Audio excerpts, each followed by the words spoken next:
Bien, hoy sí ya.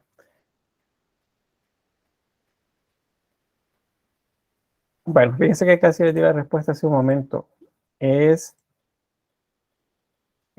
llamaron de manera así como coloquial la sonrisa inalcanzable, que tiene que ver con la visión central y visión periférica. Les decía, observamos con visión central los ojos de, de la Gioconda y con la visión periférica entonces estamos observando la boca. En ese momento está sonriendo. La sonrisa al menos es más marcada. Pero cuando observamos la boca, esa sonrisa tan marcada desaparece. Sigue sonriendo, pero ya no es tanto como cuando observamos los ojos. Eso les mencionaba que es una de las técnicas, pues que sigue todavía en estudios sobre eso, pero hay dos obras más de Leonardo en los que aparece. Entonces, de ahí que se afirma que no era algo fortuito, sino que fue algo que él efectivamente estaba estudiando, la visión central y la visión periférica a la hora de dictar la obra. Entonces, eso es parte de lo que al menos se ha logrado comprobar de tanto que se dice de esta pintura. Y bueno, pasamos entonces a otra de las tortugas ninja. Bueno, es Rafael Sanzio. Si reconocen a Rafael como una de las tortugas ninja, entonces pues es Rafael Sanzio del que se habla. Acuérdense, Miguel Ángel Buonarroti, Donatello, Leonardo da Vinci y Rafael Sanzio. Esos son los cuatro nombres que se utilizaron para la caricatura esta, pues que pues apareció hace varios años, varias décadas, y pues he oído esta película de ella. A la visión central se le dice, no entiendo, Rosa. La visión central es eso, visión central, es lo que estamos enfocando. No, Diga. Lick, la pregunta era, o sea, entonces se le llama visión central a lo que usted está diciendo anteriormente, No, o es periférica. no, el efecto en esta obra se le llama la sonrisa inalcanzable, porque es imposible de verla de manera directa, o sea, no se puede ver con visión central, solo aparece cuando se están viendo los ojos, de ahí desaparece. Es una, o sea, es una sonrisa más marcada cuando se observan los ojos, pero cuando se observa la boca, esa sonrisa es más tenue, es más suave.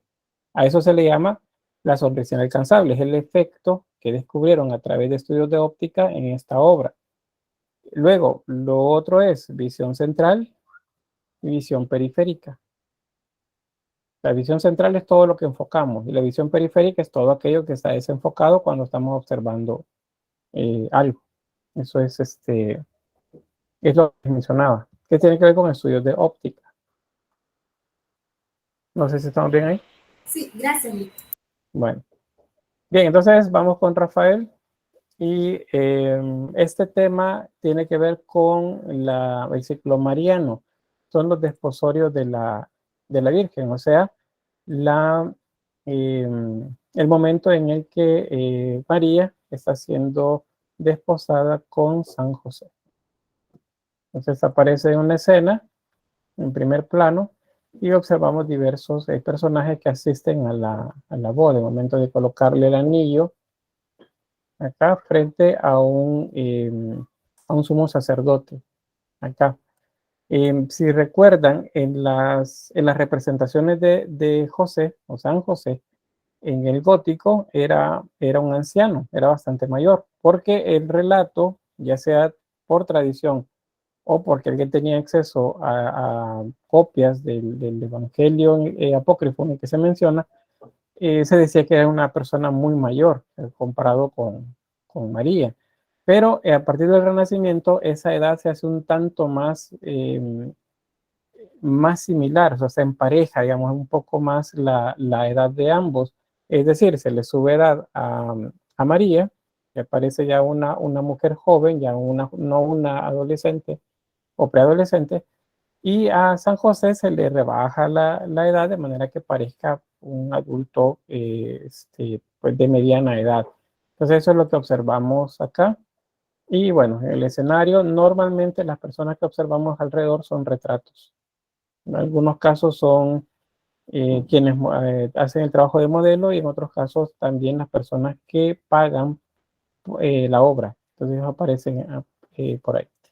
Luego en el escenario una fuga que nos presenta acá con los elementos en el piso de la plaza, una rotonda en el fondo y la firma de Rafael, ahí, como si estuviese esculpida en el friso.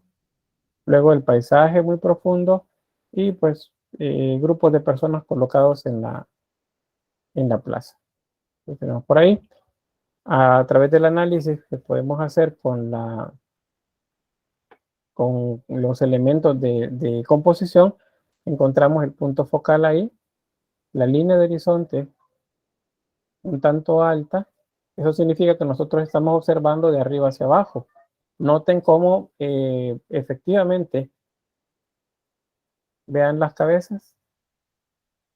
Es como si nosotros estuviéramos más o menos 1,5 metros arriba con respecto a la escena principal.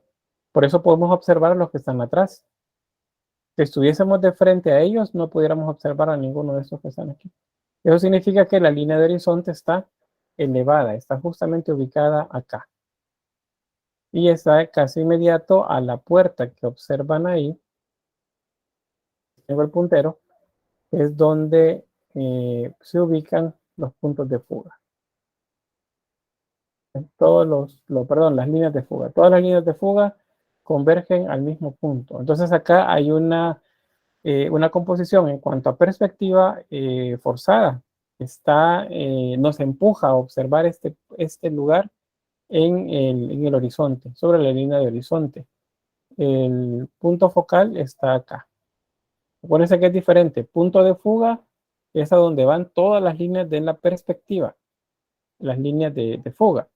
Y el punto focal es aquello que el artista quiere que nosotros observemos en un primer momento. Es esto de acá, porque es el tema principal de la composición. Entonces observamos primero acá y luego nuestra vista pues se mueve por el resto de personajes en la escena.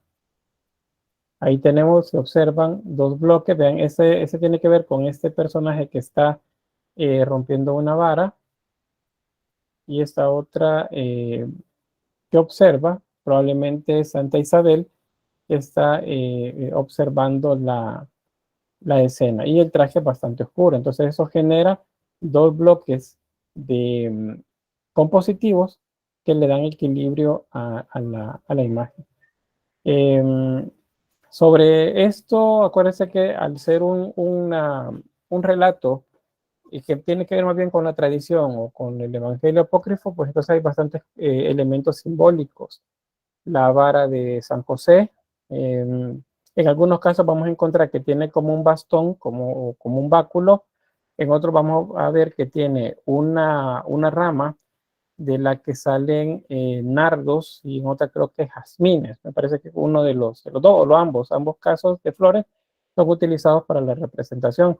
Esa es una deformación del relato original. El relato original dice que del bastón o el báculo de José brotó una paloma en el momento que lo levantó el sumo sacerdote, porque esa era la señal a través de la cual Dios iba a decir quién iba a ser el elegido para casarse con la Virgen María. Entonces, la deformación es esa, no sale una paloma del báculo, sino que salen flores, ya sean nardos o jazmines. Cualquiera de los dos son símbolos de San José. Lo van a hacer así, ya un poco más sostenido iconográficamente en el periodo barroco, y de allí pues hasta la fecha. Bien, a nivel compositivo pueden observar ahí que es altamente simétrica la composición. Eso significa que hay pues elementos geométricos ubicados acá. Eso es lo que nos hacía falta. La composición clásica. ¿Bien? Es completamente simétrica la... Entonces, ¿esto es fortuito? No. Esto es completamente adrede, es estudiado es maquetado inicialmente para poder conformar pues toda la obra. A eso se le llama clasicismo. Se le llama también academicismo. Cuando ustedes se les dice, miren, tiene, la obra que ustedes hacen es muy académica, significa que se acerca a estos valores que se trabajaron en esta época y que se siguieron trabajando en los siguientes siglos hasta más o menos inicio del siglo XX, porque en adelante con las vanguardias pues cambia ese paradigma. Pero pues es a eso a lo que se refieren cuando se dice en la academia. Cuando se dice que en la escuela de arte se enseña academia, pues es básicamente porque se trabaja bastante eso, al menos hasta tercer año. Ya en las especialidades es más libre el trabajo, pero inicialmente pues van sobre esto. ¿Preguntas?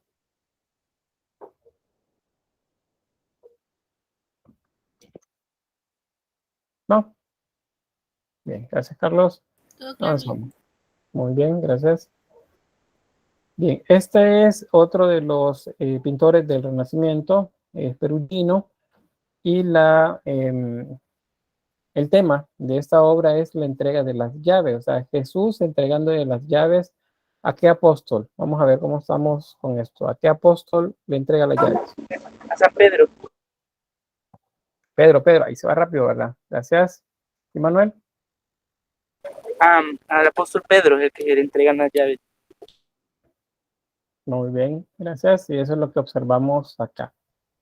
Él de rodillas entregando la llave. Recuérdense que esto no sucede. Esto no está en la Biblia, al menos de manera gráfica, sí, de manera simbólica, porque se le dice que todo lo que atares en el cielo, le dice Jesús a Pedro, se atará todo lo que atares en la tierra se atará en el cielo, y lo que desatares en la tierra se desatará también en el cielo. Entonces le da a él como la llave, por así decirlo, de manera simbólica. Entonces es un símbolo, pero que acá se está representando en la construcción pues de una composición en la que se le están entregando dos llaves. Y bueno, acuérdense que son dos llaves, son dos cosas las que iba a hacer, abrir y cerrar. Y se ve que solo puede hacer con una sola llave. Sí, pero estamos hablando de símbolos, de simbología, lo que estamos viendo acá es bastante gráfico, pues, lo que vemos. Acá alrededor los apóstoles, mezclados con algunos de los personajes de la época. Acuérdense que eso el que pagaba era como si estaba pues pagando su derecho para aparecer en la obra. Entonces hay bastantes de esos que son retratos, ya sea de familiares o de pues los que encargan la obra. Los ropajes, perdón, son bastante pomposos, nada que ver con lo que seguramente se usó en la época, sino que esos son más reales, más de la nobleza, así es como se les viste. Y acá. Se dice también que el pintor se retrató en la obra acá. Ahora bien, podríamos decir que la composición es simétrica.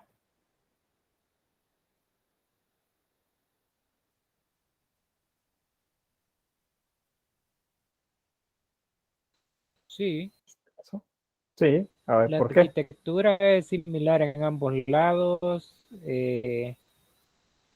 Los volúmenes de cantidades de personas también en cuanto a peso de color.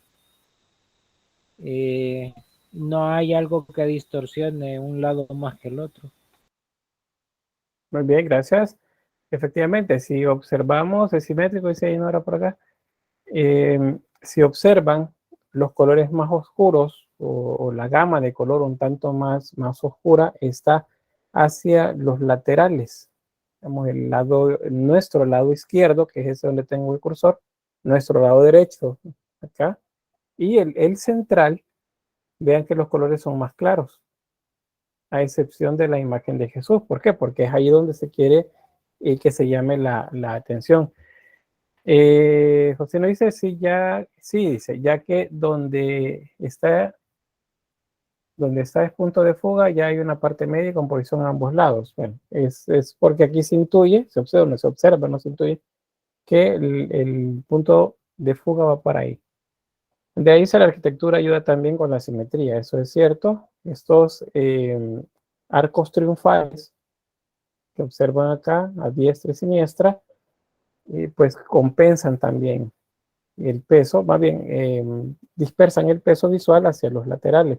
Y en el centro, una rotonda. Acá. Pero solo en color ya nos ayuda bastante. Otro elemento también, cuando observen composiciones como esta, y especialmente en el Renacimiento, vean que todos están como en una línea. Eso nos vuelve, si pudiéramos trazar una línea acá, eso nos coloca aquí una línea horizontal a nivel de la cintura. Vean que todas están alineadas. Hay otra línea a nivel de las cabezas. Hay otra línea por acá. La línea de horizonte está ¿a qué nivel? ¿Estaría a nivel de las cabezas de ellos? ¿Estaría un poco más abajo o estaría más arriba de las cabezas? A ver, ¿quién me quiere decir algo por acá? Álvaro. Se intuye automáticamente al ser paisaje que se mira un horizonte atrás, se intuye que el horizonte arquitectónico es la línea de horizonte de la pintura.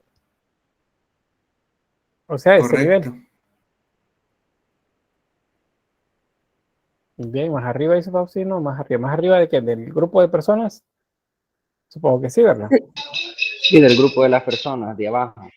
Y lo que Muy bien, dice Álvaro, ¿verdad? No puede ser tampoco las cabezas de las personas de arriba, ya que las líneas que van que están fugadas, ¿verdad? Siguen arriba de las cabezas de las personas que están arriba, o sea, la más pequeña. esta de acá. Ajá, las líneas, o sea, siguen, ¿verdad? Las líneas que están fugadas a las estructuras están, Bien. están más arriba de las personas que están, las pequeñas. Sí, ¿Sí? esta de acá. Por ende, resumiendo, ¿verdad? Lo que dice Álvaro, el punto de fuga están arriba, donde se ve el horizonte final del piso. Ajá, esa parte de acá. Sí, pero acuérdense que la pregunta fue la línea de horizonte, no el punto de fuga. Solo que la línea de horizonte me la ubican ahora, por lo que me están explicando, donde está el punto de fuga. Y eso es cierto, visualmente, sin que yo les ponga todas las líneas, eso se observa acá. Entonces, eso es lo que ustedes deben ir aplicando. Ya les he estado poniendo rápido las imágenes y les doy, vaya, aquí la línea de horizonte, aquí los cuadrantes, aquí el punto focal, aquí el punto de fuga. Bueno, entonces, eso se los he estado poniendo yo. La idea es que ustedes cuando observen la obra se cuestionen sobre esto, dónde está el punto de fuga, dónde está la línea de horizonte, dónde están las líneas de fuga, se pueden poner líneas de fuga o no se pueden poner. Acuérdense que no necesariamente las podemos poner, porque no se ponen solo porque sí, se ponen porque se observan. Si no se observa, simplemente no se pone. Probablemente la composición es más en primer plano, entonces no observamos fugas. Eso también puede suceder, o sea, no es que todas lo tenían. Pero bien, vamos a avanzar entonces acá. Ahí tenemos lo que ya me decían, lo del peso visual hacia los laterales. Les mencionaba también que los grupos de personas nos dan ya la idea de peso, es de esa distribución de peso hacia los laterales. Vean esos bloques también, acá. Y hay un dato más. Les mencionaba lo de los pies, una línea. Les mencionaba la cintura, otra línea. Les mencionaba las cabezas del primer plano, otra línea. Y luego les mencionaba la línea de horizonte acá arriba. Eso significa que hay muchas líneas horizontales en la composición. Y esa es una de las razones por la que la obra se percibe en reposo. A pesar que hay personas al fondo que me dicen, mire, pero al fondo hay gente que se está moviendo, está corriendo, está danzando. Pero la obra no nos proyecta tanto movimiento, es una composición reposada. Es horizontal. Cuando hay un predominio de líneas horizontales, nos transmite reposo. Y se siente también, ya eso a nivel de psicología del arte, tranquilidad. Eso es lo que proyecta. Cuando las líneas son predominantemente verticales, nos transmite también una sensación de estabilidad, pero al mismo tiempo de rigidez. Y cuando hay rigidez, entonces se percibe más fuerte, más dura la composición. Ese no es el caso acá, la mayor parte de líneas son horizontales. Entonces se percibe todo más en reposo. Y eso lo confirman pues estos grupos. Ahí tenemos una composición clásica desde acá, que es donde se intuye el punto de fuga. ¿Ven? Ahí está la composición clásica. Como me mencionaban, las líneas de proyección de fuga se leen en la plaza y también en la arquitectura de los arcos triunfales. Ahí está la línea de horizonte, justo ahí, y el punto focal acá. Punto focal aquí. Acuérdense, el punto focal es muy necesario. Bueno, es necesario en esta obra y porque los artistas nos están diciendo cuál es el tema principal y qué es lo que quieren que veamos antes. No qué es lo que quieren que veamos por último, sino hay un ordenamiento de la información en la obra y eso se hace proyectando la obra. No es algo que se consigue de manera así como que por casualidad. Pues uno dice, ¿pueden tener varias composiciones la misma obra? No. Pueden haber varias escenas y la composición puede distribuirse en escenas, pero en general todas esas escenas obedecen a un solo esquema compositivo, porque si no, lo que estaríamos viendo es un mural, digamos, con diversas escenas, como lo es la Capilla Sixtina, por ejemplo. En esa hay una distribución en segmentos por escenas y cada una se lee como un cuadro aparte. Pero si es y bueno, y en general, al final, más bien, siempre obedecen a una sola composición. Pero se puede leer de manera individual y cada una de manera individual tiene una composición. Pero normalmente todo obedece a un solo esquema. O sea, ya ustedes pueden hacer dentro de esos esquemas grandes unas composiciones más pequeñas, pero estamos hablando de formatos grandes. En un formato pequeño lo que haríamos es confundir al observador. Él movería la vista de un lado a otro y encontraría dónde está el tema principal. Bien, ¿alguien más? ¿Preguntas? ¿No?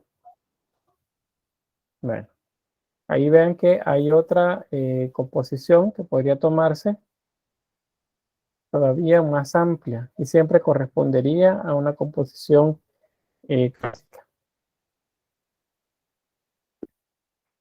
Dígame.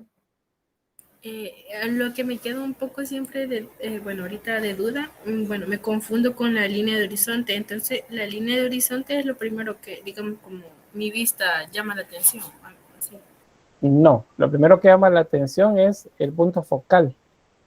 La línea de horizonte la coloca el artista para orientarnos en cuanto a la orientación de toda la composición. O sea, la línea de horizonte está acá. Eso significa que a partir de donde el artista la colocó, va a ordenar todos los elementos en la composición. Entonces, por eso nosotros pareciera que estamos como subidos en una tarima, observando toda la escena. O sea, la estamos viendo desde arriba. Por eso observamos la plaza. Si estuviéramos viéndola desde abajo, o digamos frente a ellos, no veríamos a las personas que están atrás. Digamos, si la línea de horizonte estaría a la altura de las cabezas, nosotros no podríamos ver esta escena, esos que están aquí atrás. Entonces, por eso les decía, el ejercicio, creo que cuando comencé a hablar de esto, de la línea de horizonte, si ustedes observan a su alrededor, y el punto que tengan, o más bien, el área que tengan frente a sus ojos, ya sea que estén en un comedor, ven hacia afuera, esa es su línea de horizonte, es lo que está a la altura de sus ojos, eso es la línea de horizonte. Si ustedes se ponen de pie, todo a su alrededor va a cambiar, las líneas de todo lo que esté a su alrededor va a cambiar, se va a mover. Sí, bueno, todo va a aparecer como más bajo, porque ustedes se elevaron. Entonces su línea de horizonte se elevó. Cuando estén en la escuela de artes, hagan el ejercicio, párense en las puertas de vidrio que dan para el tercer nivel y vean en dirección hacia el hospital Benjamin Bloom. Ahí, bueno, hay árboles, ¿verdad? Pero si ustedes observan ahí, su vista está a la altura de la copa de los árboles. Bajen las gradas, vamos a mitad de las gradas, se detienen y observan de nuevo. Y vean a su alrededor los edificios y el piso. Luego bajen hasta la plaza y observen lo mismo de nuevo. Entonces van a notar cómo todo cambió de posición y si observan hacia el frente, su línea de horizonte, o sea, lo que está a la altura de sus ojos, ahora está abajo de la copa de los árboles. Entonces la línea de horizonte siempre está a la altura de nuestros ojos. Eso somos nosotros. Ahora, ¿qué es lo que hace el artista? Él, de manera ficticia, vamos a decir así, coloca una línea en su cuadro para orientarnos a nosotros a la hora de observarlo. Y esa la coloca, en este caso, acá. Como que es la línea del piso. No es lo primero que observamos. Lo primero que observamos normalmente es el punto focal. Pero la línea de horizonte nos ayuda a observar la perspectiva de todo lo que está alrededor. Eso es lo que les comentaba. No sé si quedó claro. Sí, todo claro. Gracias. Muy bien. ¿Aquí más? Bueno, ahí tenemos.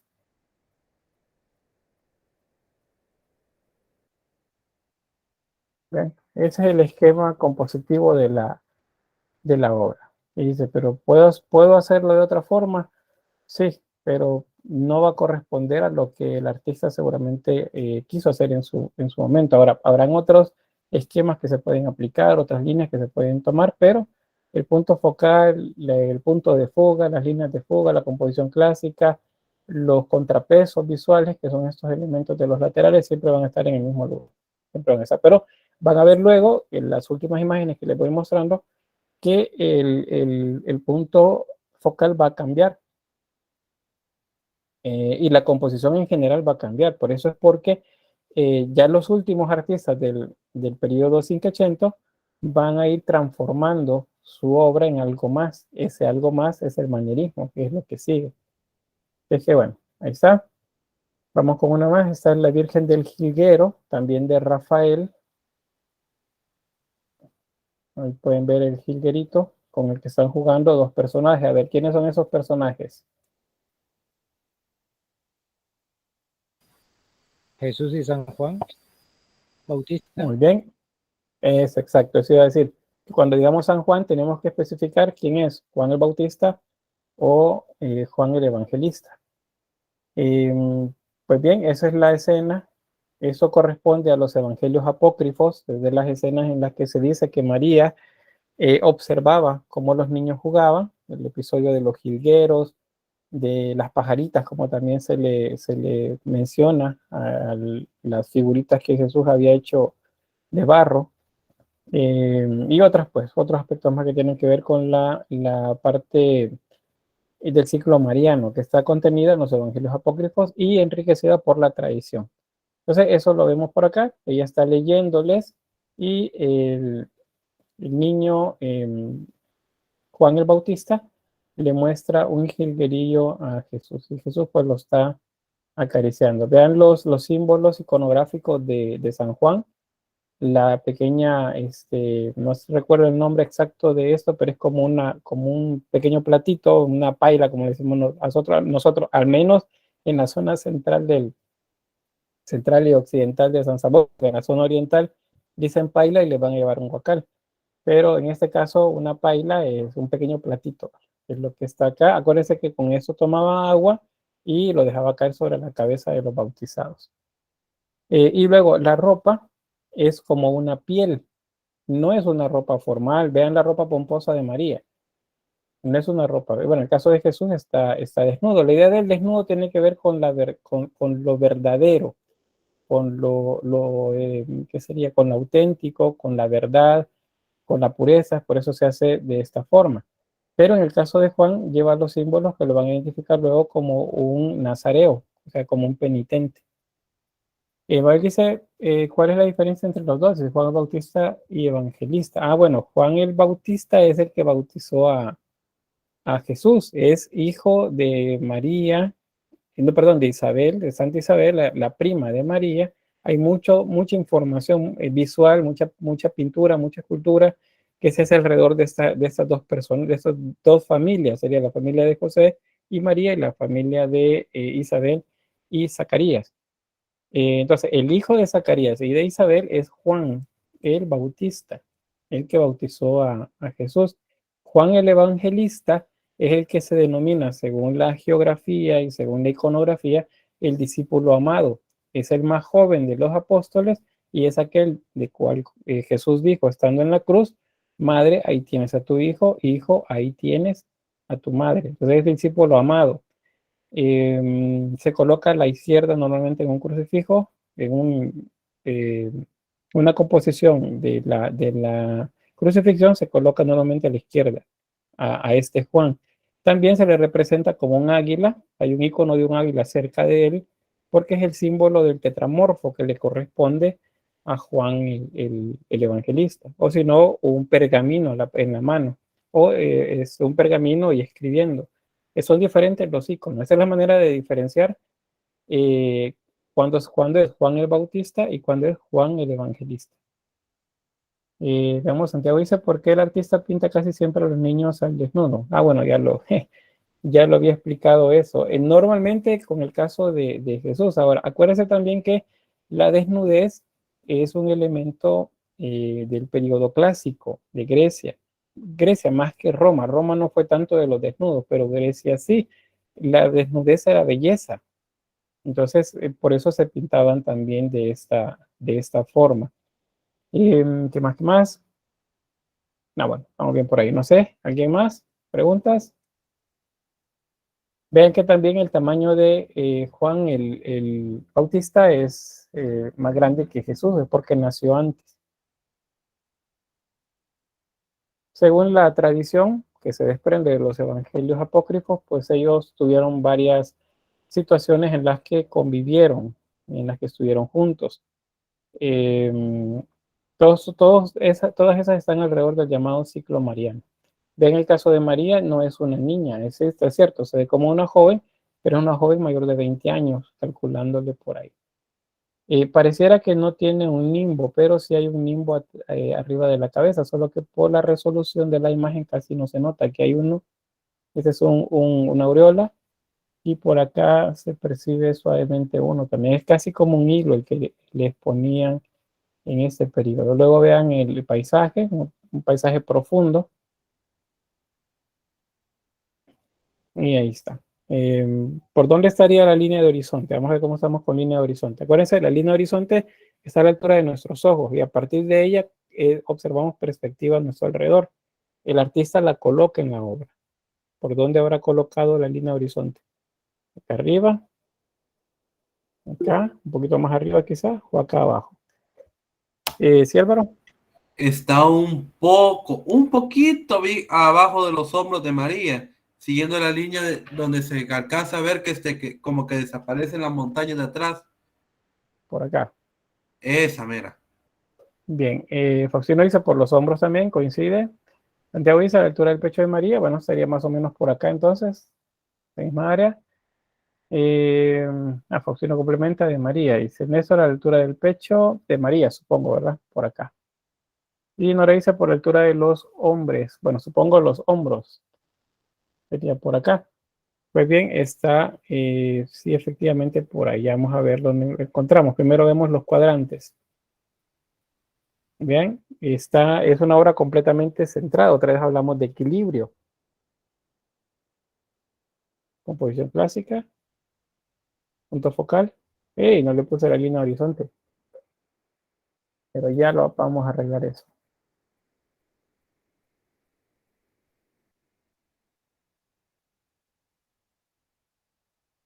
Está justamente aquí.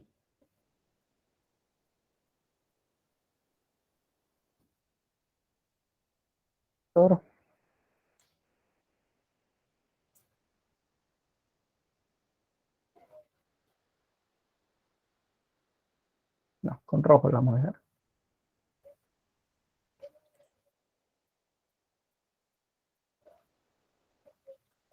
Bien, ahí está. Los cuadrantes, composición clásica, punto focal y línea de horizonte, justamente por ahí.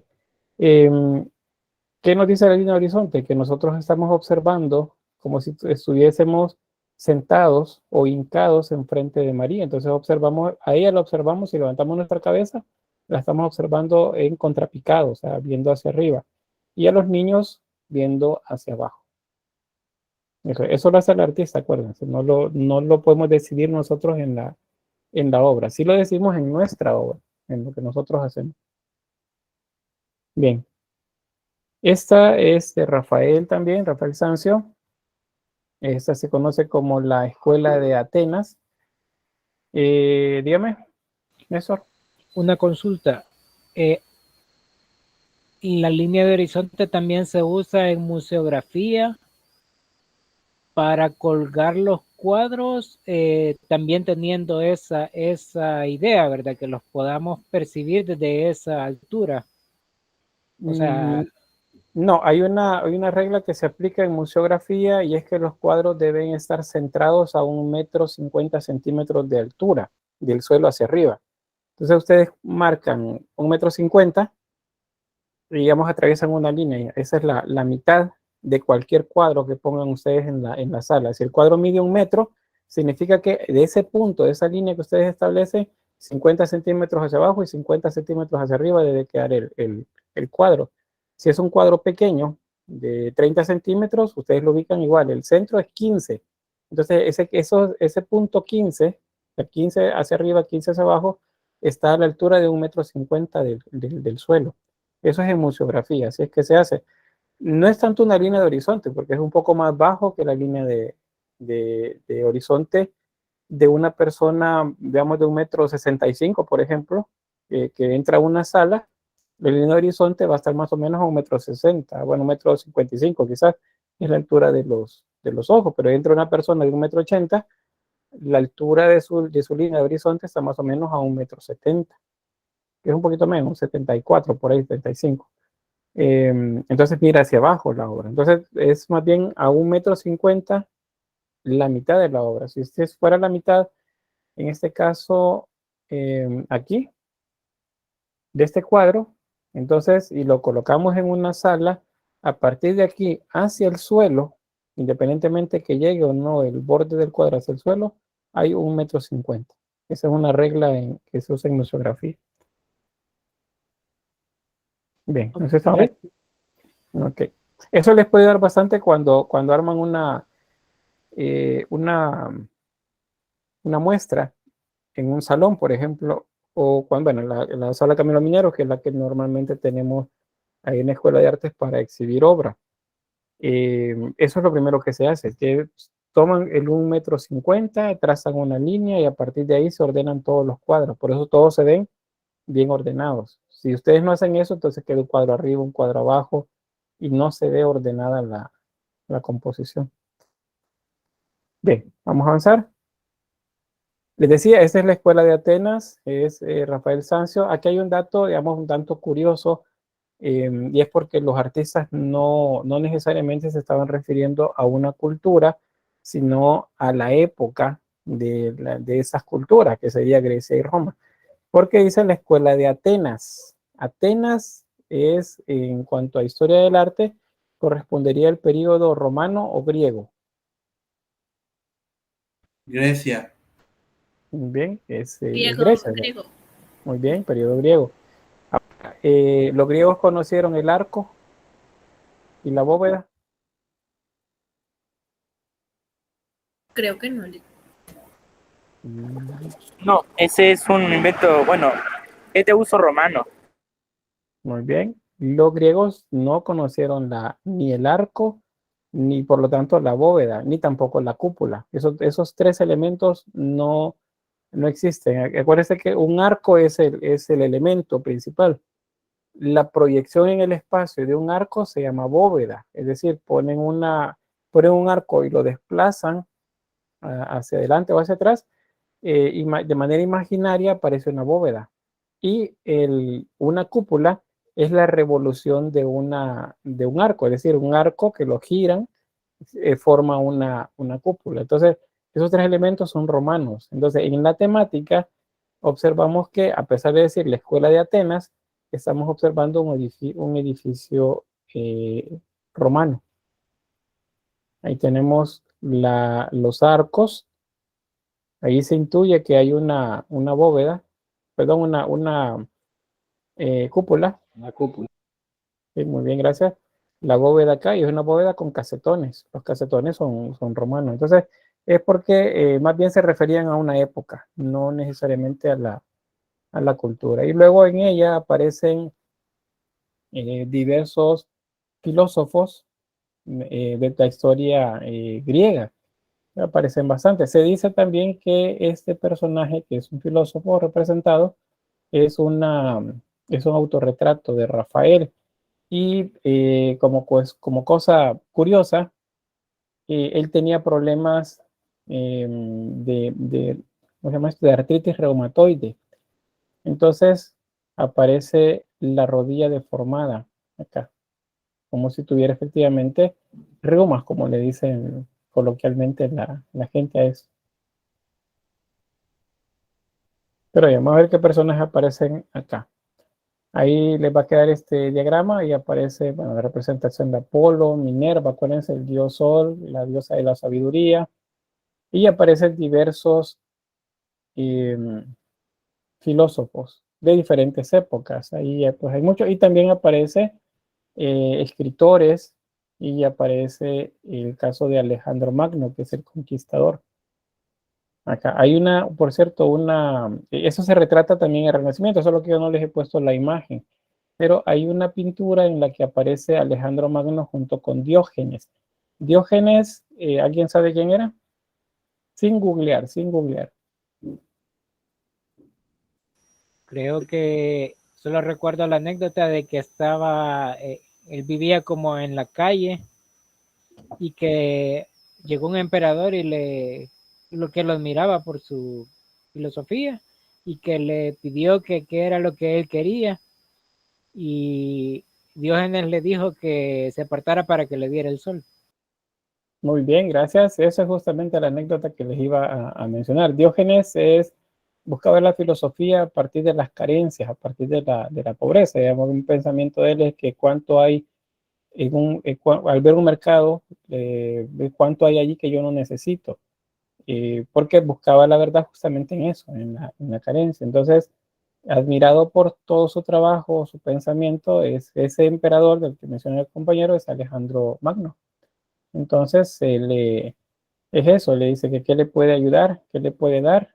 Siendo Alejandro Magno, puede darle de todo, riquezas, posesiones, y él lo único que le pidió es que se apartara porque le estaba tapando el sol. Entonces es eso mismo, el pensamiento de él, ¿verdad? Que la verdad se buscaba pues a través de la carencia. Y así pues otros filósofos también. El gesto, por cierto, de Platón está señalando hacia arriba y Aristóteles señala hacia abajo. Aristóteles buscaba la verdad en un mundo que estaba sobre el mundo presente, que es subjetivo. Y Aristóteles era objetivo, era realista en la manera de buscar la verdad a través de la filosofía. Entonces la buscaba acá en la tierra, en el mundo real. Entonces, elementos como esos están por ahí de manera simbólica en la composición. Y bueno, esto también la cultura popular lo retomó y es parte de lo que aparece en un álbum doble, creo, de Guns N' Roses. Este personaje.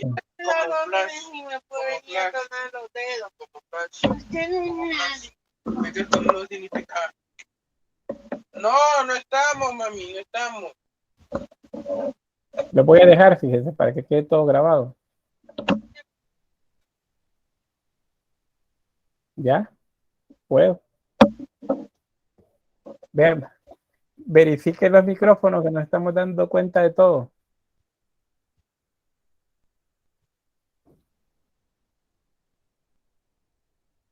¿Ya? Sí, ¿verdad? Bien, ahí está Ismael diciéndonos cuáles son los álbumes de Guns N' Roses donde aparece este símbolo, bueno, esta imagen que aparece por acá. Ahí. Bien, vamos a ver entonces a nivel positivo. Ahí tenemos, vean que todo hay horizontalidad en la obra. Este es el bloque de elementos. Dígame. Profe, ¿por qué están en el lado centro Platón y Aristóteles? O sea, que tienen mayor importancia, ya que el enfoque está hacia ellos, ¿verdad? Sí, es justamente por eso, tanto la filosofía platónica como la aristotélica están presentes dentro de la configuración del cristianismo. Entonces son importantes durante la Edad Media y todavía en el Renacimiento. O sea, a partir de ello, muchas de las cosas en las que se cree actualmente a nivel de cristianismo tienen que ver con la filosofía de estos personajes, aunque no nos parezca real, pero pues de acá viene bastante eso. Entonces son dos pensamientos importantes para el desarrollo en general de la cultura y en particular pues del arte acá también. Entonces, por eso los centran la atención en ellos. Ellos son los protagonistas prácticamente de toda la composición. Bien. ¿Sí? Dígame. Ahorita que estoy leyendo lo de historia del arte de Raffles, que siempre lo tengo junto a la clase para ver si no está mintiendo el profesor. No, para apoyarme a algo, algo. Mencioné que según la historia popular dice que Platón es Da Vinci, que es un retrato de Da Vinci por Rafael. Ajá. De que se basa en una escena que Rafael estaba en Florencia y vio que Da Vinci salía platicando con alguien más de los portales de un edificio. Y él dice que esa fue la base para crear su obra de la Escuela de Atenas. Muy bien, podría ser. Bueno, y si observamos acá, el rostro de Da Vinci se parece bastante de Sócrates, se parece bastante a uno de los dibujos de autorretrato de Leonardo. Podría ser válida o cierta más bien, la afirmación que se hace. ¿Bien alguien más? Bueno, vamos a ver entonces composición clásica. Bueno, antes, acuérdense que esto nos lleva principalmente a la horizontalidad. Entonces, si observan la altura de las cabezas, la altura de los pies, las gradas, el piso acá y la decoración y las personas hasta el punto donde están, nos convierte la composición bastante en horizontal. Entonces, por eso se percibe suave, tranquila, sin mayor dinamismo. Bueno, hay dinamismo, pero digo, se percibe estable. Ahí la composición clásica. Y luego los elementos de proyección de líneas que hay nos llevan pues a hacer la escena de punto focal. Ahí tenemos la línea de horizonte. También, o sea, acá estamos ubicados nosotros a la altura de los personajes de Sócrates y Aristóteles. Y a partir de ellos observamos en alto, como si estuviéramos, digamos, quizás como 1 metro de altura del suelo. Observamos hacia abajo esta escena, primer plano, y observamos de frente la escena que está en segundo plano. Ahí está el punto focal, el punto de fuga. ¿Cuál es el punto focal? Es diferente punto de fuga. Son dos cosas completamente diferentes. No deben confundirse a la hora del análisis de una obra. Bien, ¿preguntas ahí?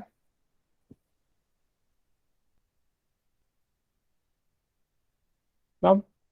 Bueno, avanzamos entonces. Aquí tenemos retratos. Ese es otro de los tipos de obra que se realizan durante el Renacimiento. Estos son de Rafael, León X y sus sobrinos. Acá, Julio II, un cardenal, O sea, los papas, cardenales principales, en el caso de Italia, son muchos de los mecenas, ¿verdad? Entonces, muchos de los de retratos y obras que se hacen es en función a lo que ellos piden.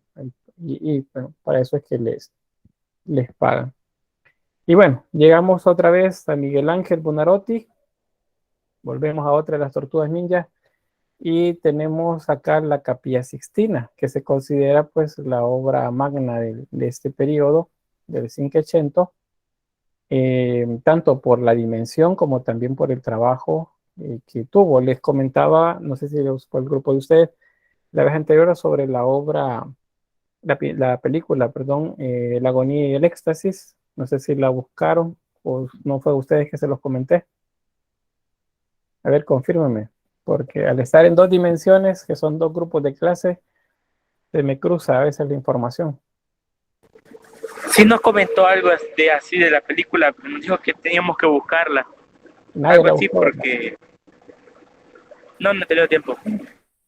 No digo en tu caso, no fue responsabilidad que te asigné, sino que lo dije en general al grupo. Está bien si no hubo chance de buscarlo. Pero sí, lo pueden hacer más adelante. Les recomiendo bastante que lo hagan. Hay una manera de contextualizarnos con esta época bastante buena y ponernos un tanto a partir de lo que biógrafos recogen sobre cómo era el trabajo de Miguel Ángel acá en esta capilla que pintó. André dice, si yo la vi, bueno, qué bueno. Y que ver, André dice, la estoy buscando, pero no la encontré completa. Bueno, si alguien puede ahí compartir el enlace, ya sea en el chat o en el grupo de Facebook, pues sería bastante bueno. ¿Alguien quiere comentar algo?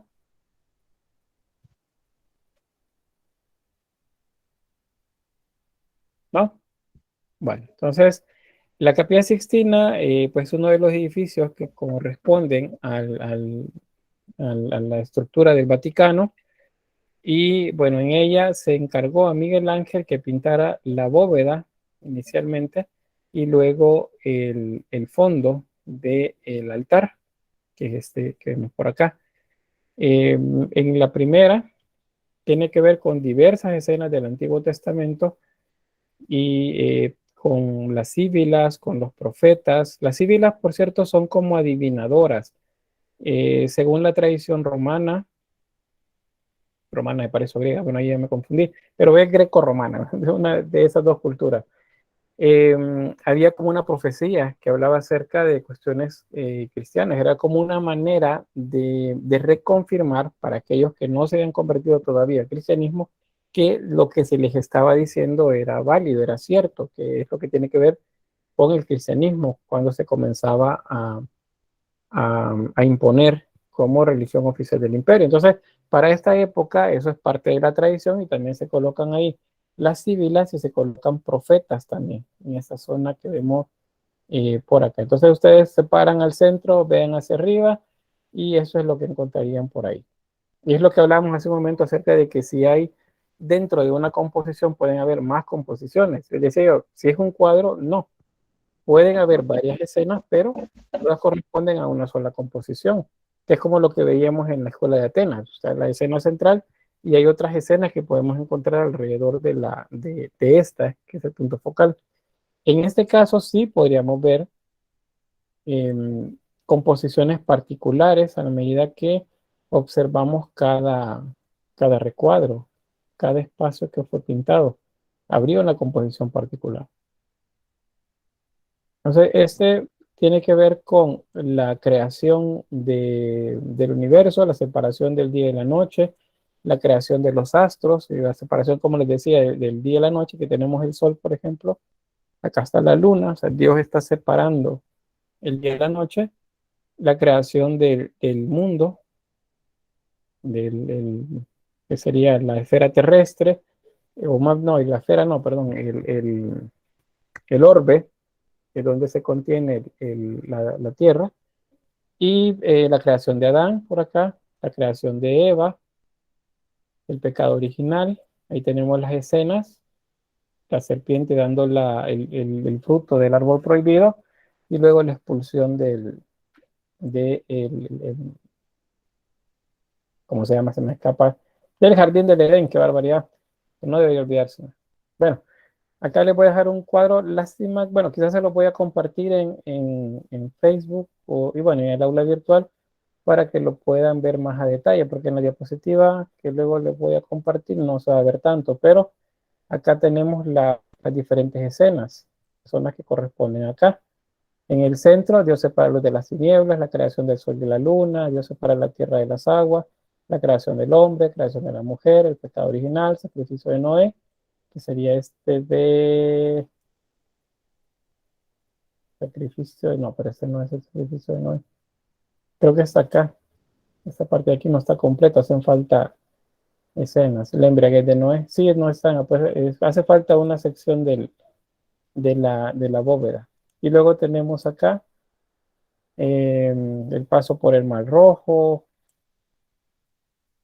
diferentes escenas por aquí. Este de acá.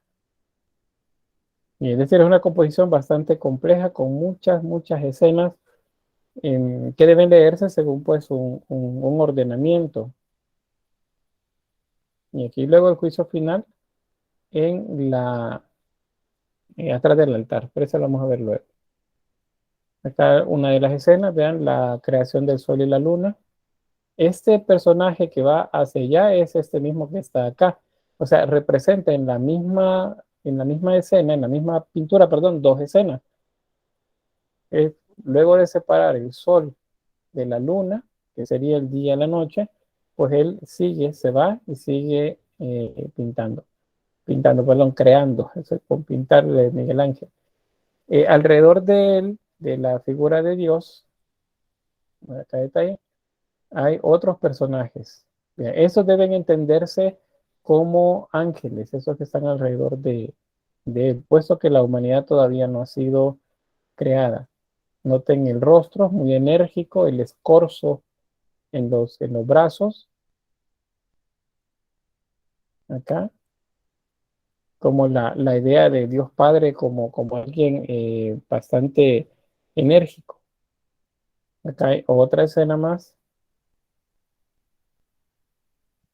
Eso lo recoge bastante la cultura popular, esto de las manos. De hecho, hay una anécdota que cuentan sobre eso que pues yo le he buscado y no la puedo comprobar, pero es una manera de explicar lo que aparece aquí, a ver si alguien sabe. Ahí de repente lo comparten en Facebook. Lo estuve contando. Que es que Dios siempre quiere tocar al hombre, o quiere, bueno, sí quiere tocar al hombre, pero está en el hombre, ¿verdad? Si lo hace o no, ya que vemos que Dios sí se está estirando, pero Adán está como estirado, pero todavía tiene un pequeño esfuerzo que lo puede hacer, está en él hacerlo, ¿no? Muy bien, gracias. Ese es lo que se comenta acerca de la manera como se maneja el lenguaje de las manos. El dedo de Dios está casi completamente estirado, o sea, digamos que no puede estirarse más, pero el de Adán sí.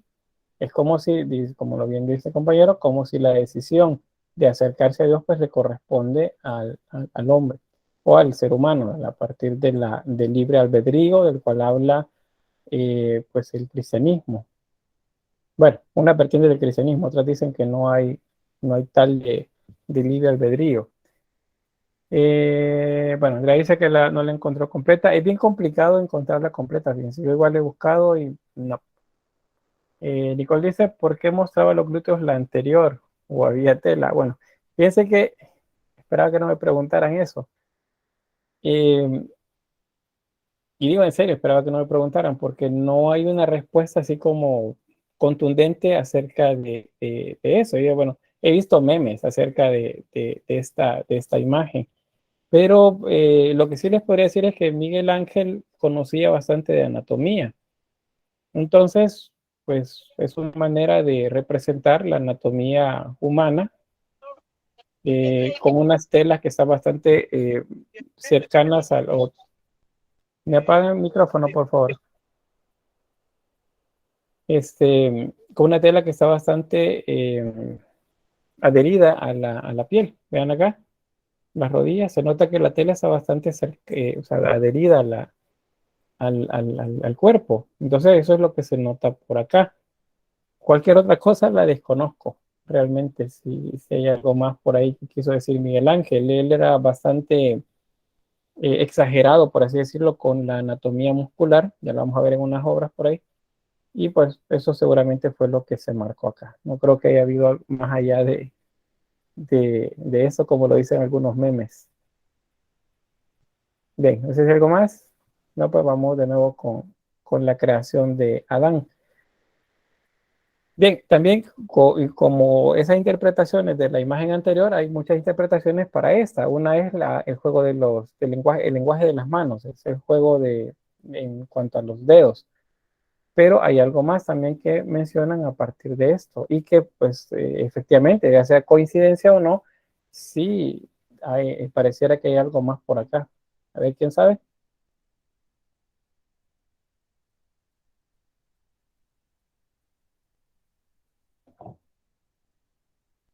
¿No?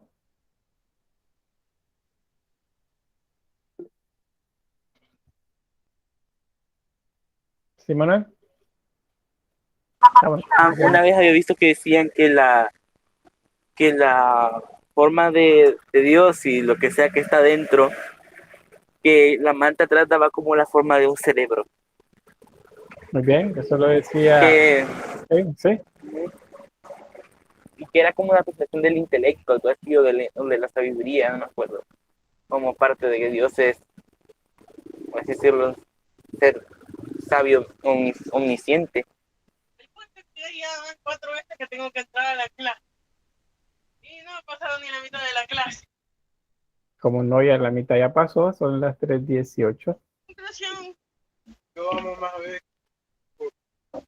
No sé quién está, ¿qué están haciendo? ¿Qué hacen sus sesiones de chat mientras están en la clase o qué es lo que pasa? Vamos a ver quién es. ¿Te vas a morir? ¿Te vas a morir?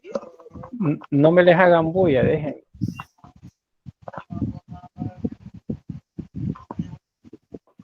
Stephanie Michelle, necesito que me responda algo. Ahorita.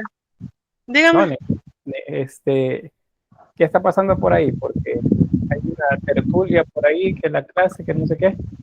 Ah, lo siento, Lick, es que me tuve que parar y parece que se activó el micrófono. No parece, sí se activó. Bien, hay que tener cuidado porque creo que no es la primera vez ahorita que tener cuidado con el micrófono, porque de repente escuchamos cosas que a lo mejor no nos interesan o no es de nuestra incumbencia, ¿verdad? Y meterse en lo que no nos corresponde. Bien, vamos entonces con esto. Vuelvo otra vez para retomar la idea que se dice igual de esta imagen, así como lo que pudiese existir alrededor del juego de mano, que esto representa un hemisferio cerebral, como bien lo decía el compañero. Entonces aparece la forma justamente del hemisferio cerebral y acá aparece el bulbo raquídeo.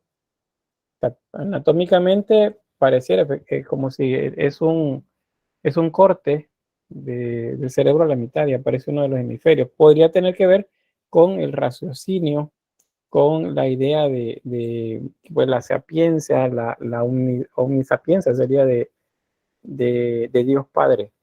Entonces eso por ahí. Y alrededor de nuevo, otra vez observamos un montón de figuras.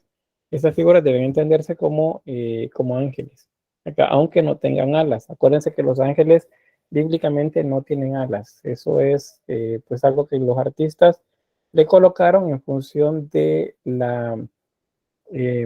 unir pues los símbolos greco-romanos con la tradición también hebrea y cristiana. Todas esas 4 cosas juntas, pues todo es lo que nos genera los ángeles con alas.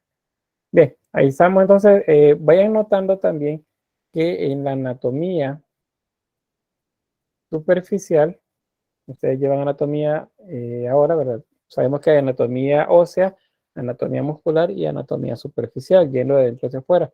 Entonces, tanto la anatomía muscular como la superficial se observa bastante exagerada. Hay algunos volúmenes que no deberían de estar porque no corresponden a los músculos. Entonces, así los observamos. Todas las figuras las vamos a ir viendo como muy musculosas. Bien, ahí lo que veíamos de las composiciones en particular. Y bien, el diluvio, esta es otra de las escenas de la Capilla Sixtina, esta es la que no se observan en la vista general que les mencionaba. Pero acá, si observamos, primer plano, segundo plano, tercer plano, cuarto plano. Vean el color. Mientras más se aleja, el color es más suave, es más tenue. Eso nos da la sensación de profundidad. Y mientras más cerca, al contrario, sería más oscuro.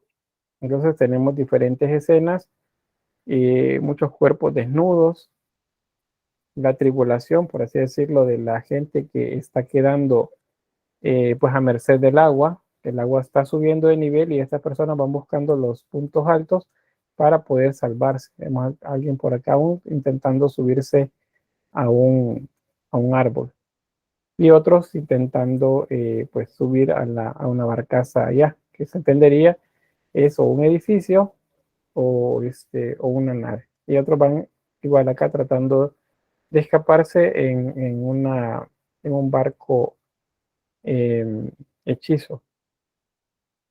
Ahora, otra vez notemos los músculos, la anatomía superficial. ¿Ve?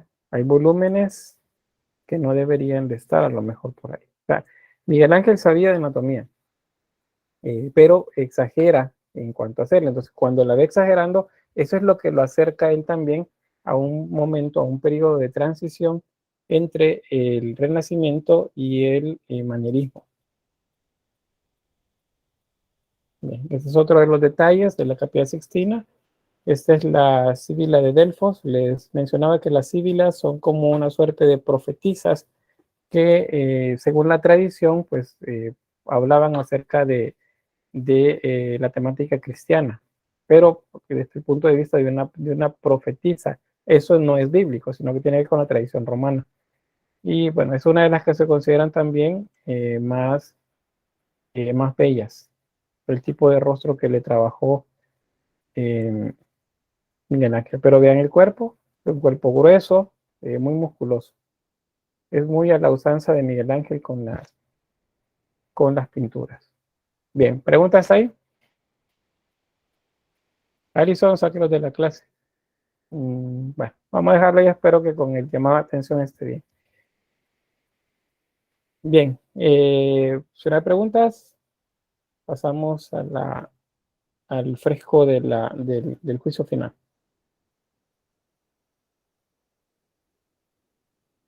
¿No? Bueno, ahí estamos. Bien, aquí aparecen dos elementos que deben observarse en la lectura general de la obra. Otra vez vamos aquí a lo que me preguntaban hace rato, si dentro de una composición general pueden haber composiciones más pequeñas. Les decía solamente que sea un formato grande y que sean diferentes escenas que no pueden ser observadas a detalle de una sola vez. Ese es el caso con este fresco. Podemos hablar de una composición general y aquí hablamos el movimiento ascendente, es el que está a la diestra de Jesús, o sea, en nuestra izquierda es la diestra de Jesús, que es el personaje que está acá en el centro, a la par de María, acá, y a la siniestra, que sería nuestra derecha, aquí el movimiento es descendente, o sea, los elementos acá van hacia abajo, pero acá van hacia arriba. Esa es la intención de movimiento acá. Vean, hay como si hubiesen líneas que nos llevan hacia arriba. Vamos a colocarles por acá. A ver.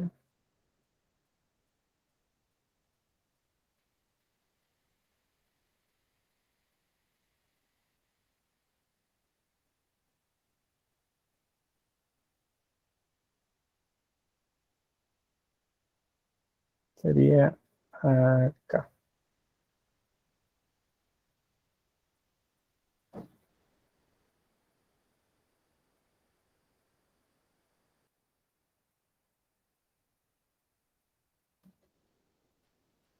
Y este sería descendente. Vamos a colocarlo fuera del cuadro.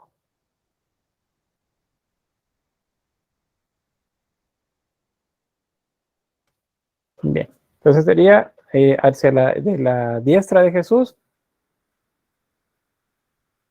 movimiento ascendente, y a la siniestra, movimiento descendente. Eso es porque la temática general del lado derecho corresponde a la salvación. Entonces los personajes acá están siendo llevados desde lo que sería la resurrección o el purgatorio hacia el cielo. Acuérdense que el purgatorio ya para el Renacimiento ya se establece como un dogma.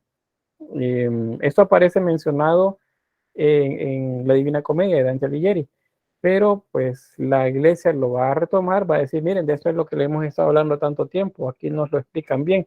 Entonces ya lo establecen, lo hacen más iconográfico ya el purgatorio. Entonces eso está acá. Y de este lado, bueno, aquí aparecen los que van a ser condenados. Por eso el movimiento es descendente acá. Ascendente a la derecha, descendente a la izquierda.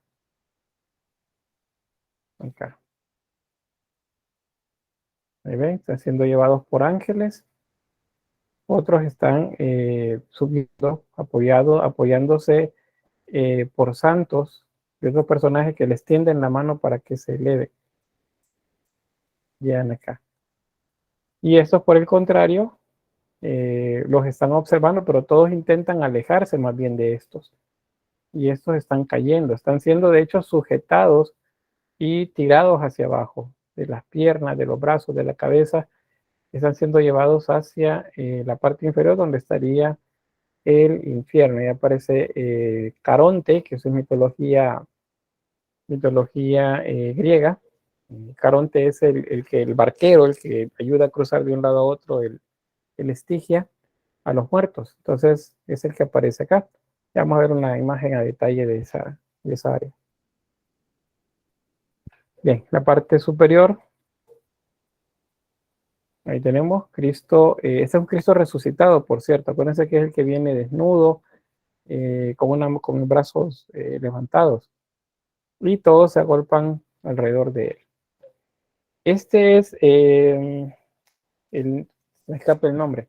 Este es el santo que fue martirizado a través del desollamiento. O sea, le quitaron la piel, le arrancaron la piel. Y en la piel, que es la que está sosteniendo acá, se dice que Miguel Ángel se pintó y se hizo un autorretrato acá, en el rostro de este santo, al menos en la piel de él. Y bueno, ahí tenemos diferentes escenas. Eso representarían a mártires, santos y mártires, todos los que aparecen por acá. Esta es una de las escenas de los que están siendo redimidos, o sea, los que están siendo llevados al cielo. Lo que les mencionaba, les están ayudando a subir, les dan la mano, les ayudan a tirarles pues hacia arriba. Y estos los condenados. Ahí ven, son unos diablos o demonios que los están tirando, los toman de los pies y los arrastran hacia el inferior. Hay diferentes pecados también representados acá, la soberbia, la avaricia, la lujuria, muchos pecados también acá. Aquí vemos una bolsa de dinero que pesa bastante y está tirando, ayudando a que vaya más hacia abajo. Y estos serían ángeles que están, vean, tirándolos a golpes para que se vayan hacia abajo. Y ahí vemos los rostros de tribulación y de desconcierto en la medida que van bajando. Vamos por acá.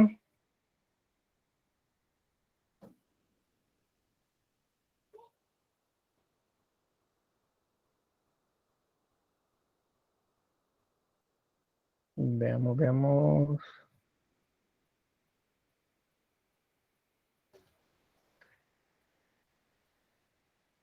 Miguel, supongo Miguel Ángel, ¿verdad?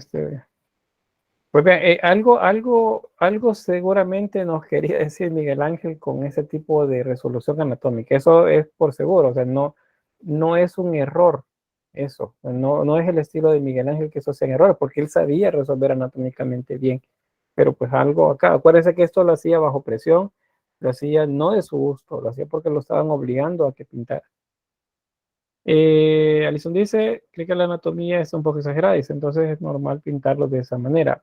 En el caso de él sí, pero acuérdense que les mencionaba que tiene que ver con que Miguel Ángel va en función de ir exagerando un poco.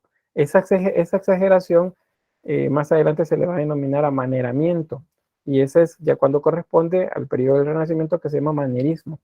Se exagera la forma. Entonces, con Miguel Ángel eso es lo que vamos viendo.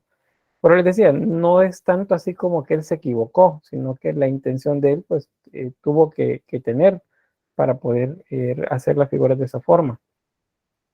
Diré que me encanta que sean muy expresivos con los rostros. Sí, de hecho eso le da bastante mayor enlace con las personas que observan eso. Imagínense a alguien de la época renacentista, alguien muy, muy religioso, llegaba por acá y veía esos rostros, esa tribulación, esos demonios que tiran los cuerpos hacia abajo, que se burlan, que se ríen, que le llevan bastante, ¿cómo se llama?, dolor pues a las personas, pues seguramente les daba miedo. Aquí es la parte inferior de eso que les estaba mostrando.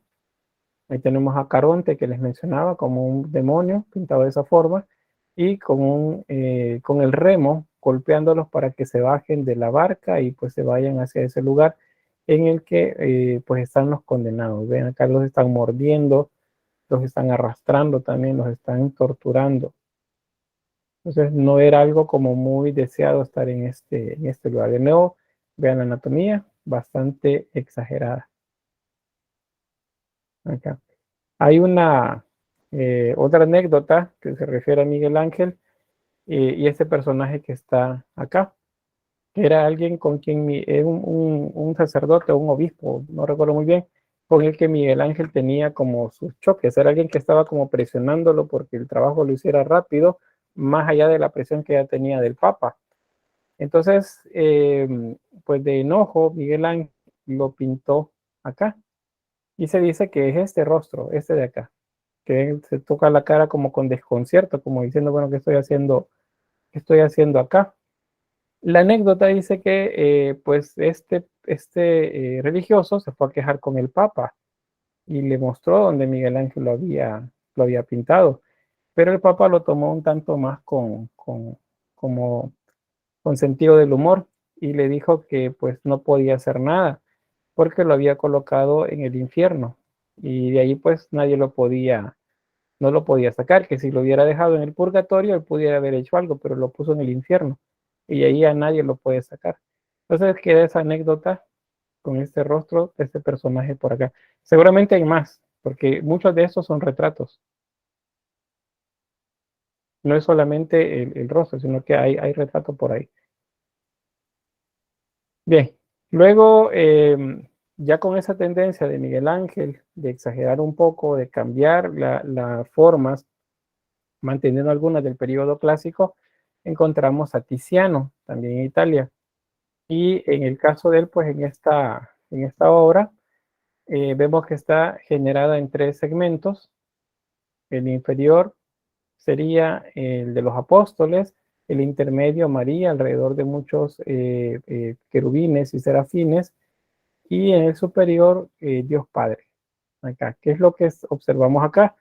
Es el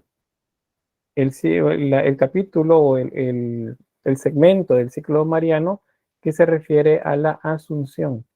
Esta sería una representación de la Virgen de la Asunción, siendo llevada por ángeles hacia el cielo. Acá son tanto ángeles, vean, esos son jóvenes, no son niños. En el caso de los niños, y distintamente hablamos de querubines y serafines. A pesar que algunos autores dicen que los querubines tienen las alas rojas o naranjas y los serafines las tienen azules, realmente querubín y serafín se dicen indistintamente acá. Y aún vamos también hacia el barroco, pues ahí se les dice de manera indistinta. Por eso es que seguramente ustedes cuando ven niños con alas dicen querubines o dicen serafines, porque pues en los últimos 300 años ese es el nombre que se les ha dado a esta figura. Acuérdense que el origen son los amorcillos, los amores o los putis, que son estos hijos de Venus y de Marte, que se utilizaban para adornar las pinturas. Bien. Acá, la composición en este caso no es más allá de la composición clásica porque hay segmentos. Entonces acá tendríamos como escenas diferentes. Solo que acá no les coloqué la lectura, pero pues hay varias escenas por ahí. Autorretrato de Tiziano. Este es Carlos V. Vamos a ver de él un poco más adelante. Hablemos del barroco. Aquí estamos viendo entre el Renacimiento y el barroco ya esa etapa de transición. Paulo III con sus sobrinos. Son retratos de la familia alrededor del Papa. Esta es una obra mitológica de Tiziano, es la Bacanal, es una de las celebraciones o festivales que se hacía en honor a Baco, de ahí el nombre Bacanal. Y bueno, hay diferentes escenas. Vean que es la embriaguez lo que predomina. Tenemos muchas representaciones de vino. Acá, las borracheras, la desnudez, como producto de la borrachera, hasta un pequeño niño por ahí desnudo. Acá. En esta vamos a comenzar a ver una tendencia en las composiciones y es que ya no se van a hacer tan centradas. O sea, ya aquí no puedo decirle yo, miren, aquí hay una composición clásica, porque no hay un triángulo acá. Los elementos están en los cuadrantes inferiores, si ya se fijaron. Están acá. Y la línea de horizonte estaría justamente por aquí. Ese es el nivel que tenemos en el fondo, la barcaza que está ahí al final. Acá. Entonces, los cuadrantes superiores son para paisaje. Y si lo vemos un poco más, dándole un poco más de análisis, observen que esto se percibe un poco vacío. Un árbol con pocas ramas y el cielo nublado de fondo. Y en cambio acá, un árbol con muchas hojas, una copa muy poblada y las personas en los cuadrantes inferiores. Entonces eso nos genera una composición diferente.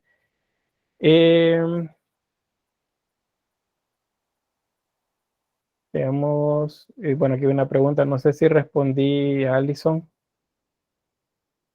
Lo que les mencionaba es que es una manera que nos acerca creo que sí, cuando les mencionaba sobre cómo se acerca al manierismo, la manera de representar la anatomía. Bueno, él dice que le encantan pues los rostros expresivos. Bueno, gracias Alison. Y Faustino dice es una composición axial o radial. No es tanto axial ni radial. En este caso vemos una composición más bien en diagonal, acá. Y algunos dicen una composición en L. ¿Ya vieron la L? Y por eso les hablaba de este cuadrante vacío. ¿Vean? Vertical, horizontal. Entonces, es diagonal. Eso es lo que anula lo que hace más bien el contrapeso. Y el punto focal está acá. Entonces, esto que pareciera muy oscuro, que llama la atención, se contrapone con esto que tiene más color, tiene más dinamismo y bueno, tiene la desnudez de una figura en primer plano.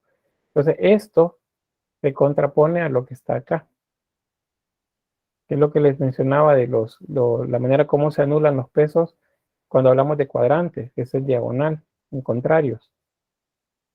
Entonces acá estaría el punto focal y no podemos decir que está desequilibrado entonces porque no está en el centro el punto focal, sino que por el contrario está compensado por este peso.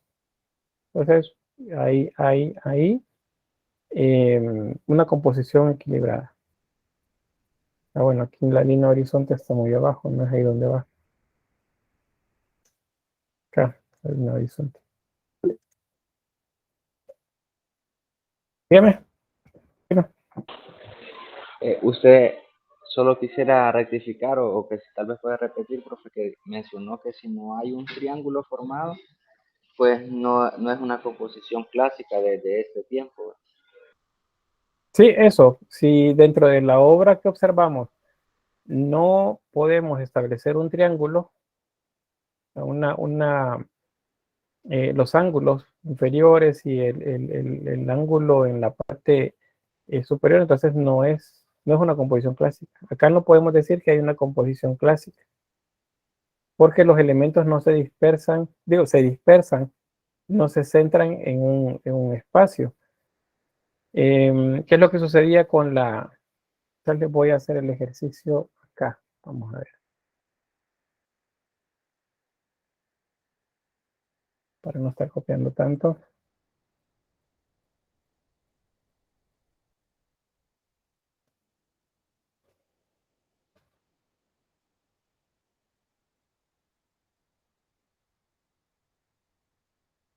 Ahí estoy moviendo, bueno, voy a colocar en rojo para...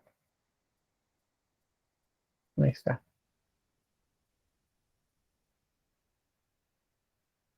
Ahí está. Bien, puede decir, mire, pero aquí encaja. Acá. No, porque el resto de la obra. Entonces no podemos colocarlo tampoco por acá. Vamos a hacerlo más grande.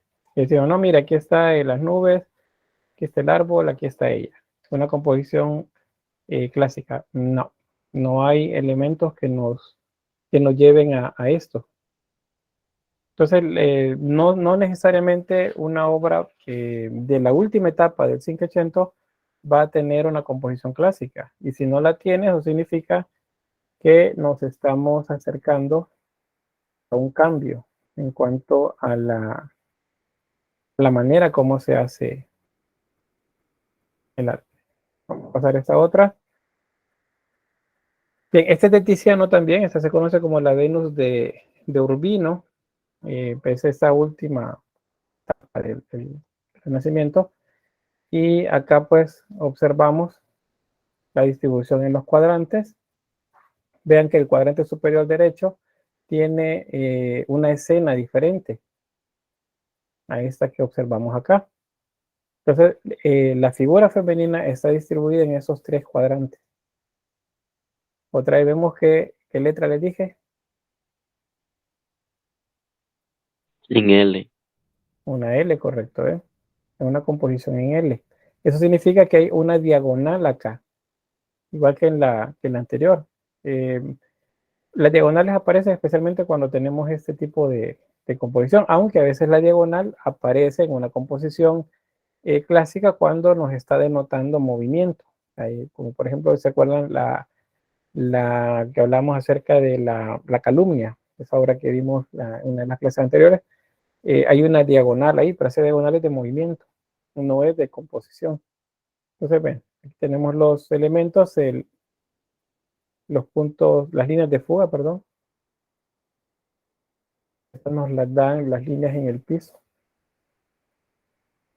Punto focal ahí, perdón, punto de fuga ahí, el recuadro amarillo.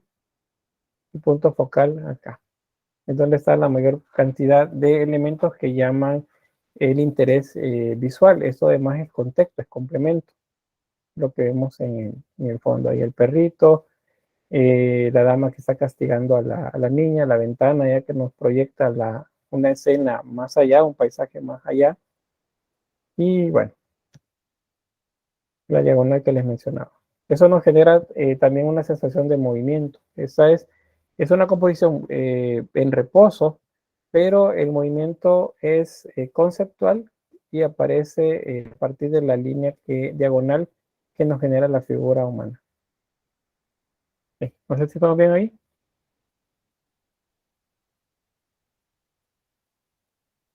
¿No? ¿Sí? Bien. Sí.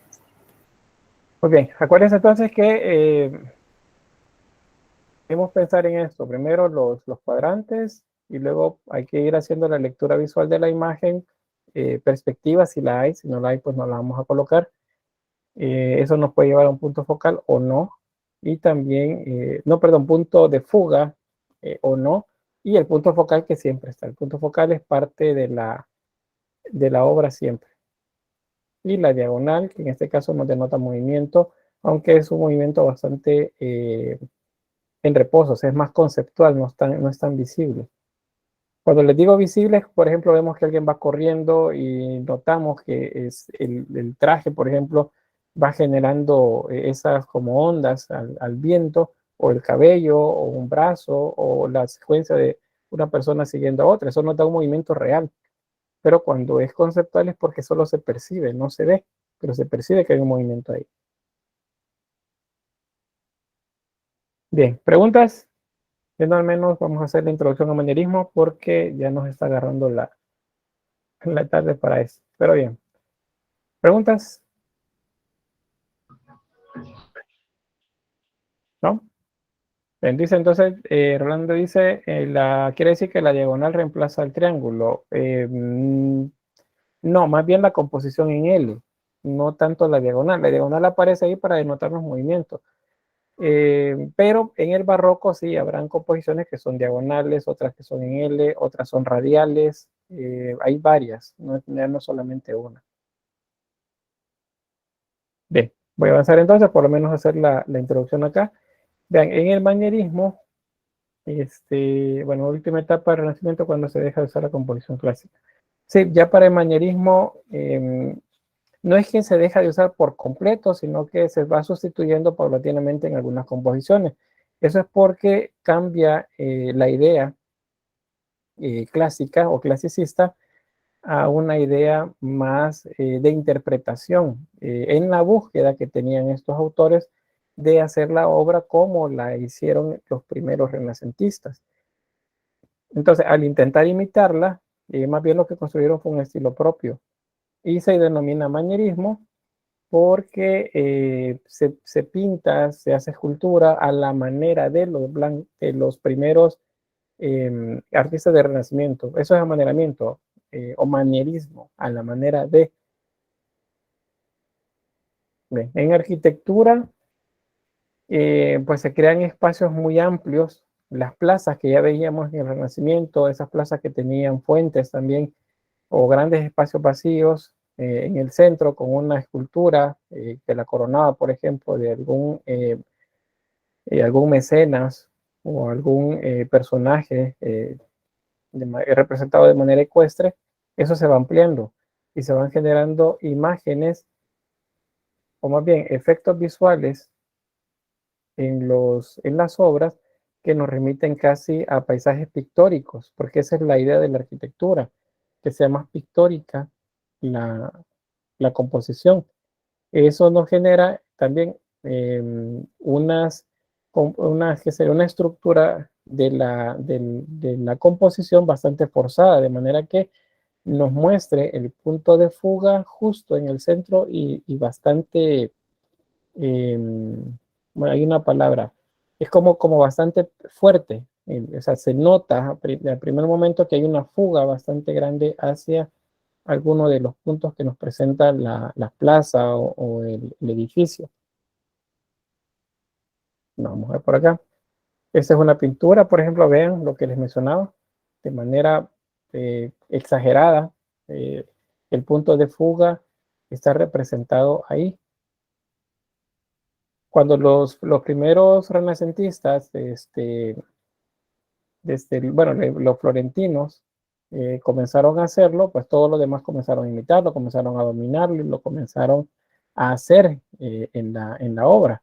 Pero en este caso se exagera, de manera que se vea el punto de fuga forzado por acá. Ahí tenemos en esa sucesión de arcos, bóvedas, la columnata, nos lleva pues a observar una fuga bastante lejana. Ese es el caso ya en la aplicación de la arquitectura. Ya los edificios se vuelven más horizontales. Hay un pensamiento pictórico a la hora de la concepción del edificio en general. Ahí tenemos un frontón clásico, pero bastante horizontal. Y vean las líneas del camino, nos fuerzan la fuga hacia la puerta principal. En cuanto a escultura, hay una tendencia a la monumentalidad. Hay bastante dinamismo, por cierto, con curvas y formas denominadas serpenteantes. A eso se le llama el serpentinata. El canon se alarga, las figuras se retuercen, se mueven. Eso es porque ya no es la idea de presentarlas como para ser solamente vistas de frente, sino que las personas que observan la obra, en el caso de una escultura, puedan moverse alrededor de ella y que siempre encuentre algo interesante al verla. A eso se le llama también multifacialidad, o sea, tiene múltiples facetas, múltiples rostros la obra. Y también, pero ver, cada cual estoy eliminando la parte sobrante. Bueno, la concepción era esa, lo mismo que decía Miguel Ángel, que al bloque de mármol lo que hacía era quitarle lo que no le servía y lo que quedaba era la obra plástica que él realizaba. Vamos a ver por acá un ejemplo. Este es el rapto de la Sabina de Jan Bologna. Y Jan Bologna es uno de los primeros artistas de esta etapa que nos genera una obra no solo para ser vista de frente. Y aquí les pongo cuáles son las obras para ser vistas de frente. Las imágenes de David que vimos, de Donatello, de Miguel Ángel, el Moisés de Miguel Ángel, la Piedad de Miguel Ángel y otras esculturas son para ser vistas de frente. Si camináramos por la parte de atrás, pues a lo mejor hay detalle, pero no llama tanto la atención como la parte frontal de la obra. Entonces, Jan Bologna dice que una obra puede ser vista, puede ser sujeta a ser vista desde todos los puntos de vista. Entonces habla de un movimiento helicoidal. El helicoidal es como si fuese un alambre en un resorte, de un resorte, que va así, hacia arriba. Entonces, a eso es a lo que nos lleva la obra de vean, esta es la misma que les acabo de mostrar, el rapto de la Sabina. Vean, en la medida que nos movemos alrededor de la obra, siempre hay una área de interés para observar.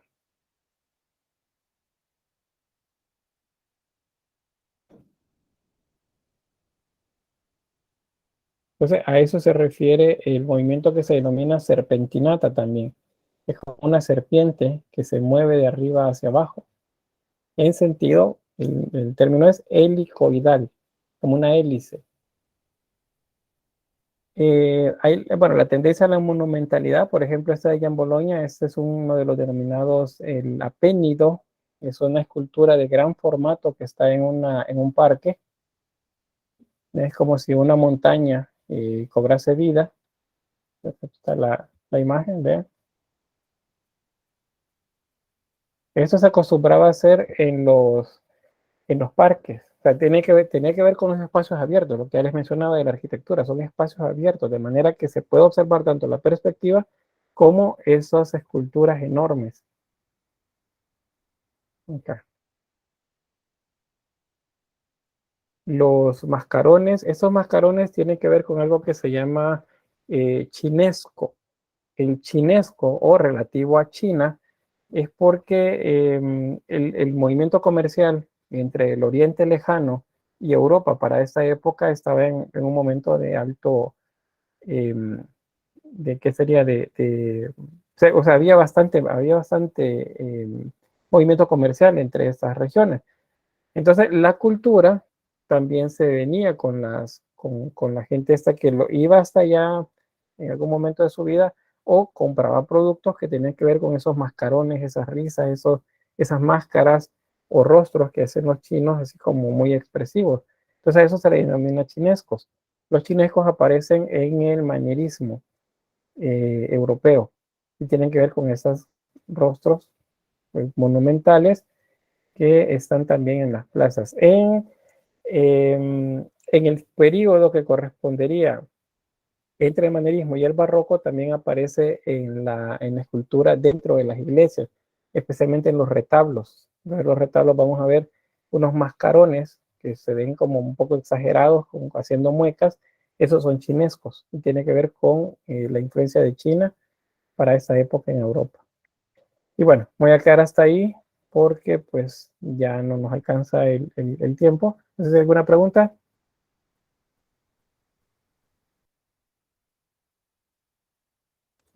De momento